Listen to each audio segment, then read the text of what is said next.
Hey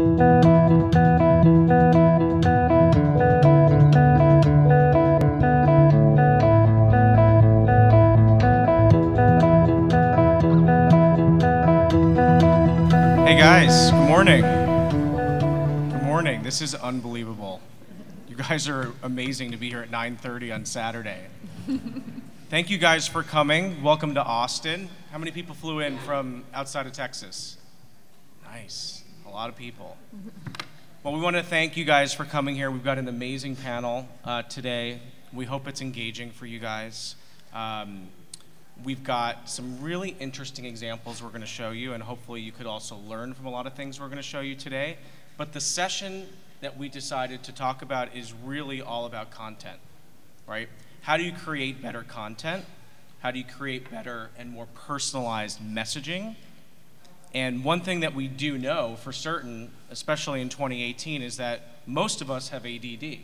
And we literally don't look at a piece of content for any more than 1.7 seconds. And so that's a big problem. As marketers, we're trying to get our customers to engage with us, right? How do we get them to click? How do we get them to buy? How do we get them to feel emotions? And this is a big discussion that everyone's talking about this year. What can we do to really hone in on creating better content? And so that's what we're going to talk about today. I'll kick things off really briefly. I'm Jeff Raghavan, Chief Growth Officer at Social Native. We're a platform that basically connects the world of people with brands. So we're really kind of taking advantage of this whole gig economy. I co-founded a company called Buddy Media, which was sold to Salesforce a few years ago. And I've got a great group of people here tonight. So, or this morning. Not tonight. It's already in last night. You're showing up tonight. If you actually went to bed last night, you realize the day has I still hear the drums at like 4 in the morning banging through my room. It's kind of crazy. But we'll kick things off, on the other side of the panel with Caitlyn. And I would say, guys, introduce yourselves. Talk about where you are right now, and we've talked about this before the panel. To come up with a couple of pieces of content as a thought starter, that's something that's interesting. So Caitlyn, I'll kick things off over to you. Great, thank you. Hi everyone, my name's Caitlyn Wilkins. I'm currently one of the leaders of Facebook's SMB team. I'm actually based here in Austin, so I came about 7 blocks in my own car to get to you this morning. Prior to working at Facebook, I was the head of brand and product marketing at Burberry in London. And my journey to that office kind of took me through the whole beginning, middle, and end of social media as we know it. My first job ever in the early 2000s was creating fake identities to buzz market people on message boards, which is now illegal. So we don't do that anymore. And my last job was leading Burberry's global social team. So I really kind of saw the whole thing through, including a long tour of duty at Ogilvy and Mather. So I'm really excited to be here today to talk about this topic, because it's something I've seen go through many incarnations over my time in this space. We're jumping right to my example, yeah? Yeah. Cool. Go for it. So one of my favorite examples right now is a brand called Chubbies. They make short shorts for men, and they're branching out into ladies. Their brand is really all about fun, positivity, and inclusivity, and your life on the weekends. So it's breaking out of the kind of conformity that you have to have during the week and the exclusive pieces of fashion, and really seeking to have more fun with it. One thing that they do really well is they're very clear on who their audience is. They've got men, they're branching out into women, they have a big veterans following, and they're really good at creating a lot of nimble content, still photos and videos, and then really looking to test and invest against what works best for them. So they're high velocity, high volume. They create about 2 to 6 videos a week, and they have a 3-person content team in-house. So this is a case where you can really be doing a lot of interesting things quickly and with relatively low investments. We have some examples here. I think the first one is a kind of top of funnel brand video that they use to introduce their new spring line.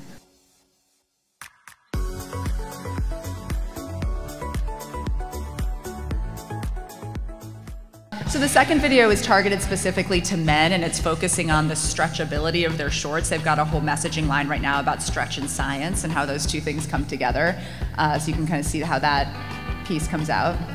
That's true. And then the last one is for women, and so this is a new line that they're launching, and it just shows how, you know, as you start to play the video, you can really see how they're using similar aesthetic and sometimes the same shoot to reach different audiences and target large audience cohorts with messages that matter and bring them into the brand.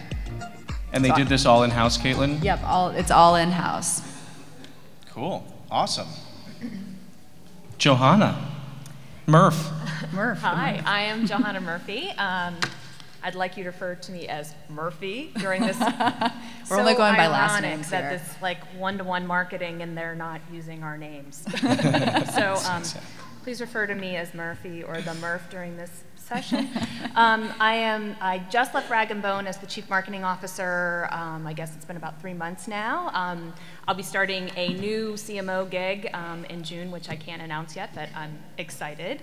Prior to being the Chief Marketing Officer at Rag & Bone, I ran digital at Kate Spade for many years.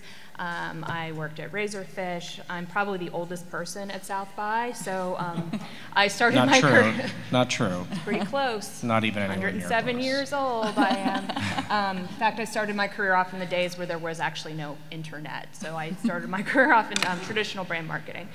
So I'm going to show a couple examples, and we're not going to show these videos because they're long. But you know, there's a pretty big trend in the fashion space right now of fashion companies and brands becoming content creators of a level of Hollywood film studio. And you know, what we're really trying to do in the industry is get past this couple-second attention span that most people have today. And the way that the fashion industry, many big brands are approaching it is trying to create content that doesn't feel like advertising. I'm not sure if any of you guys noticed during the Super Bowl that Walmart and Twitter, you know, were running ads about content creation. Walmart, for example, is soliciting very, very well-respected female filmmakers to create films for them. So I wanted to, and again, these are too long to show here, but a couple great examples. The Kate Spade Misadventure series of shorts that has had everyone from Anna Faris, Rosie Perez, Anna Kendricks in them. I think they were pioneers really in this space of branching out of traditional fashion films, if you will, where it's usually just a bunch of, you know, models dancing around in clothes which nobody cares about, into creating really immersive, funny content that could stand on its own. Burberry is, I think, another great example of a pioneer in this space. They actually created a feature-length film with A-level Oscar-winning stars that told the story of Thomas Burberry and the fascinating history of the Burberry trench coat, which actually, you know, came about literally from the trenches of World War I. And it was a feature-length film that was out last year. I don't think you can see the film anymore, probably because of artist usage rights, but there's a lot of content about it on the web that you should look at. And then one of the things that we created while I was at Rag & Bone that I'm super proud about is we partnered, we made many, many films at Rag & Bone. There's actually an entity called Rag & Bone Films, but we partnered with John Turturro, who is this amazing actor, I'm sure most of you are familiar with, to create a short film for us. And basically, he wrote and directed it, partnered with Bobby Cannavale. It's called Hair. You can see it online. And to me, the true test of the quality of that content was that it actually got into the Tribeca Film Festival. So we actually did the premiere, you know, instead of doing a men's fashion show and doing Men's Fashion Week, we actually launched the Men's Spring campaign at the Tribeca Film Festival. And if you watch this film, there's not a single mention of Rag & Bone in it, except for in the credits. And again, the idea is, you know, people are not engaging with content when it feels like an ad. We're trying to create something that you would want to watch on your own. So there's lots and lots of examples of that, you know, and it's very counter to actually what we're talking about. We'll talk. I'll eventually start to talk about personalization and one-to-one marketing, but you know, this is really top of the funnel content, trying to get people engaged with you in a way that feels very authentic. Then I'm going to show you right now my favorite example of of what I consider personalized content. And how many of you have used the dog walking service WAG? So I adopted this little girl here. Her name is Jello. I got her from a shelter about a year ago. And she's 14 years old. She's a hot mess. She has one kidney. Nobody knows why she has one kidney, but she does. She's almost completely blind. She's completely deaf. Like, she's just a hot mess. But I love her so much. And so when I was at Rag & Bone, I had a permanent dog walker that had a key to my apartment that would come in on a regular basis, walk her. She got 3 walks a day, and she literally got a weekly doggy massage from this dog walker. But when I left my full-time job, I needed an on-demand dog walking service because I didn't need this service as much as I did when I was in an office every day. So I tried WAG, and how I came about WAG is how everybody comes about most things. I found it on Facebook, right? I had obviously been, looking at dog stuff on Facebook, and all of a sudden I started getting targeted for this on-demand dog walking service. So I gave it a try, and I'm actually obsessed with it because not only do they do a good job of walking Jello, but on Saturdays, for example, when I am perfectly capable of taking Jello out, sometimes I get a push notification from the app saying that my favorite dog walker, whose name is Ian, is in the neighborhood, and if I want to give Jello a walk that day, he's available. And of course, I fall for it every time, So, and what's so great, and I'll talk about this later, it's the perfect interaction of tech-enabled personalization and the human touch, which is what I think is really missing today. Awesome. Thank you, Johanna. David. I have no idea how to follow that story. You tugged at all the emotional heartstrings of the crowd. Morning, Dave Godsman. I am the Chief Digital Officer of Coca-Cola. I joined Coca-Cola about 14 months ago to help transform the company from a traditional brick and mortar business really to a digital-first, digitally driven beverage company. Prior to Coca-Cola, I've spent time in financial services. I have worked in the travel industry for about 12 years. Starwood Hotels probably being the larger of the brands that you would be familiar with. I'm a 3-time entrepreneur, so I've done startups and have been fortunate, but probably not as fortunate I didn't sell to Salesforce, but I did sell the business. And then I also worked in the advertising industry. So I've been on both the agency side, the corporate side, small business, large business, always in digital, at least since its inception. I brought, is this all of it? David, what did you bring today to class? It's interesting. I brought 20 pieces of content, and what I'd like to do is take the next 30 minutes to walk through these one by one. Here's what I would. We'll give you 30 seconds. Yeah, no, I got it. No, here's what I would say. We are fortunate as a company to interact with our consumers 1.9 billion times a day. That's how many drinks we serve as a company worldwide. And that reaches about 1.2 to 1.3 billion actual consumers, so somewhere between 1 and 1.25 drinks per day. And what we found certainly over time, and we're now starting to see emerge really quickly and in a very, very scaled way, is our consumers create content constantly with our beverages. Some of it out of loyalty, and they love to take the picture with whatever the product is. By the way, we have, and these, it's just, I'm trying to explain the complexity of what we're dealing with. We have 500 brands and 4,000 products too. Most people don't realize the breadth that Coca-Cola has as a beverage portfolio. That goes across not just sparkling beverages, but water, juice, coffee, tea. We're in generally every category that you can find in your grocery store. And so what we found is our consumers are starting to create really rich content around their consumption of those beverages. And what's been striking to us is that's where we find personalization. Personalization comes down to something where you have a connection and a moment in time, and you're able to leverage that. And we're all creators. We all know that. I mean, we've been taking photos this morning. We'll be taking photos throughout the week. We do it in our daily lives. And what we're finding that's really interesting is consumers are embracing a lot of these notions, some of which we use from a campaign perspective. So there's a simple example here of a Coca-Cola with a sandwich, right? I don't know if people know this, in the United States, there is a national day 365 days a year. So every day is National Something Day now. And that's a true fact, by the way. Does anybody know what today is? I don't, but we should look it up. Cereal Week. Is Cereal Day this week. Today? No, it was like on every day Tuesday. is something. It can't be a week.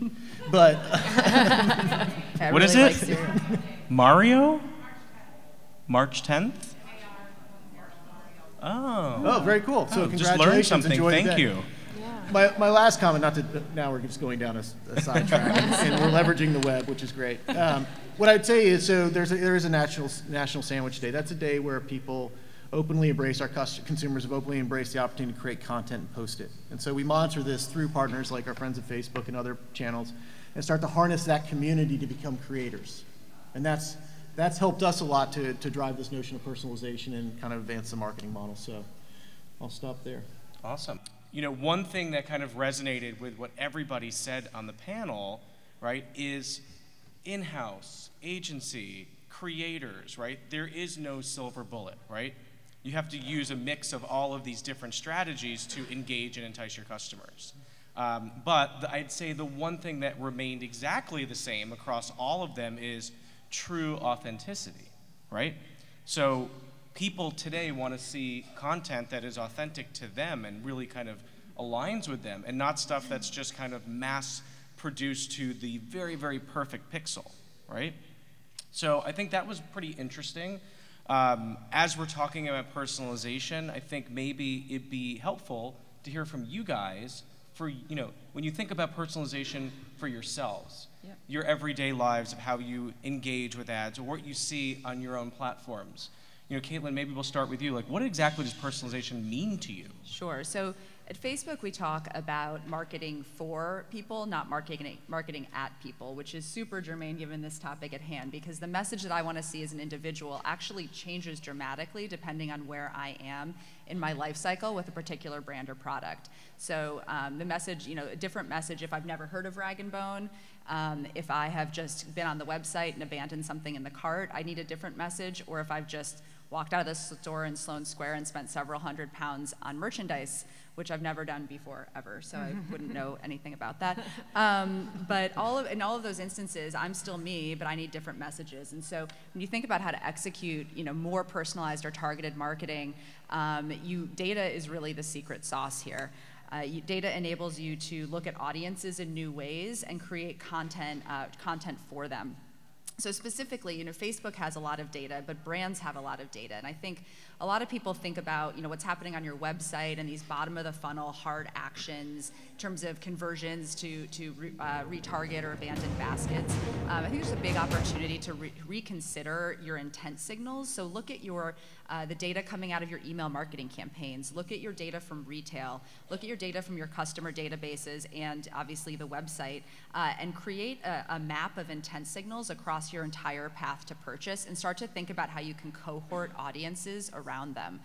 Automotive manufacturers do a really great job with this because they have a 7-year purchase cycle, so they can't just do an add to cart and retarget. And obviously the days of doing, you know, TV and print and waiting for someone to walk into a dealership are gone. So, you know, some of our automotive manufacturers, you know, for the way that they've applied what I've just said is, you know, taking somebody who already owns a vehicle and how you market to them specifically, looking at website data and figuring out who's a price-conscious buyer, who's a feature-conscious buyer, and targeting them individually, not individually, but as an audience cohort. Who's just been to a dealer? Those people need to receive a different message. So this is a really easy thing I think anyone could go do to kind of lay out your data signals, think about your audiences differently, and start to think about how you could be personalizing content more uniquely. And it's really not about creating thousands of pieces of content, but it's about being smart and testing and learning with your audiences. Perfect. So David, I think personalization and, you know, everything that you do at Coke is a whole topic for a whole entire day in itself. But when you don't actually own the customer, right? A lot of people buy your products in stores and retailers and distributors. Like, how do you really personalize your content when you have such a mass amount of customers all over that might not be interacting with you specifically on a daily basis? Yeah, it's an interesting challenge, certainly. So we actually refer to the customer in the normal sense as the consumer. And when we refer to the customer internally as from a company perspective, those are our retail partners. So those are the partners who own the shelves through which the product is sold. Here's what I would say. We're fortunate enough, again, to have a number of touch points with consumers every day. We have approximately 10 audiences that we match against the portfolio. We look at them across 15 different drinking moments a day. So if you ever want to stop and think, and you have to be very bored, but if you ever want to stop and think and look at when do you make a beverage decision, when do you choose to consume water, coffee, tea, soda, whatnot, there's 15 of those moments every single day in your life. Some of us recognize them because we work in companies where we have to. Some of us don't. But there is a moment there that is about an occasion or a need that is very personal. So it may just be simple as I want to hydrate. But in the late afternoon, oftentimes it's I need something to help me carry myself through the end of the day. I need something to uplift me. And so we use this model to essentially look at those 10 audiences across 15 drinking moments a day. We understand what drives them from an emotional and functional perspective, and then we try to intersect with our consumers at an appropriate moment to drive relevant engagement, which might lead to consuming one of our beverages. I would say we've gone a different direction, which hopefully some people are familiar with. We have a program called Share a Coke, and essentially you can order a Coca-Cola bottle or can with your name or a friend's name on it, highly personalize an actual beverage itself. And so we've gone from just the kind of digital side to also the physical side in terms of how we try to create personalization for people. And it's something that's been incredibly interesting. And then Jeff, I think just last point, we work very closely with our customers, our partners, and we find ways to figure out how to create personalized moments. And there are a variety of stores in the United States, as an example, that when you walk in and you approach a digital sign within the store, we're able to create a personalized message for you. And we're only able to do that with our partners to be able to try to bring that moment to life. But it's one of those things that catches people off guard in a positive way, but also tries to personalize a physical purchase experience. And so we come at it from a bunch of different angles, but it's certainly not easy. Yeah. Yeah. So on that point of physical, right? So Johanna, you've been in retail for so many years, right? You've got touch points into directly on the web. You've got people coming into the stores. Like, how do you kind of create that personalized experience with them? So I think where the big shift is happening, and this is going to sound so common sense, but I think we get so caught up in our job as a marketer or as a technologist that we actually forget that we're human beings, right? And it's interesting, if you were to ever clean out your social feeds of what you follow or engage with because of your day job versus what you actually are interested in, I can promise you, you'd probably end up following nothing but celebrities and dogs and, and things that are actually engaging and human, right? So I think where the big shift is happening, especially in the world of retail, is we used to look at personalization of, I take a bunch of data, I look at data, I try to figure out what person is going to do next, and I serve it up, right? And that's a tiny part of the equation, and that's the on-screen interaction, but we live in the world. So some of the most interesting things that I've been see happening in the sector in retail is really trying to pull all of this across into the real world, and that's really hard.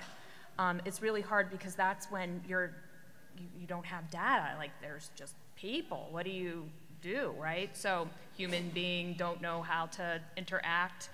But I've been working on this project as an advisor for the last couple months with a retailer that's really, I think, very, very interesting. And they're taking a different approach to influencers, to bloggers. So in the fashion space, influencers, bloggers, the world of what's happening on Instagram is super, super important. But normally how this works is a company, a brand, will pay the blogger to wear the clothes and make X amount of posts, and sometimes you do it for top of funnel, sometimes you do it for conversion. What this company has actually done is figure out how to actually create human interactions with these bloggers. So what the project we're working on is exactly what you would expect on the upfront part. So it is that engagement, right? It's the, okay, blogger, we're gonna pay you X amount, go please wear this, post this. Then this company is using its marketing tools, the technology partner that it is working with to actually create a customer journey around this. So if you follow this blogger and then you end up liking this post and you're not part of this brand's customer base, the brand then begins to target you in various ways, right? Mostly on social media. And one of the things that they're doing now is inviting, geo-targeting new customers or new fans of the brand in a certain market and inviting these people to come into a store and meet said blogger. So then the blogger does a PA again, which is pretty typical. But what I think is really interesting is they're also using technology, and there's a bunch of different ones. The one that we happen to be using is called Snap and Style Business, but there's a couple other tools out there that big retailers are using, like Salesfloor and Bevy Up, which Nordstrom just acquired. And the blogger is using Snap and Style then to actually engage with the customer after they leave the store. So you may or may not buy something, but the blogger is then using the software to create basically a thank you message and saying, thanks for coming to meet me, Jane. You look so cute in those skinny jeans. But here's 4 other things that I think that you might love. And it's pulling out of this company's website, and it's basically creating a retention loop, right? So it's basic CRM, but it's not robotic CRM, and it's a way that this company is able to actually monetize. It's using this blogger as a sales associate. So again, it's coming out of these silos of, okay, I have an acquisition job to do today. I have a product recommendation job to do today, and really thinking about like how do you get it up from acquisition to retention to the circle back, which really can happen in an offline environment the best. Perfect. Thank you. So Caitlyn, just thinking maybe 3 things that marketers can do like today, like right now, Sure. to start creating more personalized content. Yeah, sure. So I spoke just a moment ago about kind of intent mapping, and that's something, go back to your offices, pull in unusual people, inside marketing, outside marketing, and find out what you know about your customer, and do that exercise. I think it's a really interesting thing to undertake. The second thing I would say is shoot content vertically. 98% of videos viewed on mobile are viewed vertically. So if you're not shooting content vertically and getting that into your production schedules, you're literally missing out on your share of screen in that place. We've done some research at Facebook that found that videos shot vertically generally have a 9-point increase in 9-point lift in ad recall. So there's real business results that come off the back of the format and the way that you're shooting. Similarly, putting captions on your videos increases view duration by 12%. So there's some great best practices. The Facebook for Business website has a lot of these mobile first creative best practices and some of the stats behind it that can really help drive your business. The final thing I would say is review your content on mobile. So I think all of us have sat at an ad agency watching our great video on a 4K screen with surround sound. Ask your agency to put it on a mobile phone and walk around with it. Put in headphones, turn the sound off. Literally experience the content the way that your consumer is going to experience it. And the final thing I'd say, so can I get 4 things? You can have 5 things. Cool. If you'd like. All right. So my 4th thing is just really be nimble. Think the space is changing so fast, and the best practices and the consumer behavior is changing along with it. Instagram Stories is something that has come on very fast and furious for everybody. And 60% of it's all vertical, and 60% of those videos are viewed with sound on. So that is a different behavior than we saw for mobile consumption in feed. So that's something that you just need to be thinking about how to build teams, tools, processes to adapt to whatever is going to come next in this in the mobile behavior space. Cool. Yeah, if I could just jump in for 30 seconds. I was just about to throw it over to you, David. Okay, well, we're going to start with this. So I just want to reinforce what Caitlyn said. We have just, you think about Coca-Cola, we've obviously been known for big television for a very, very long period of time. And that's where we've spent the lion's share of our dollars. We've recently just re-engineered our entire marketing evaluation process to start with the vertical format, to start with the mobile device, and actually to start with kind of the 2-second bites, if you will, or we actually call them tastes.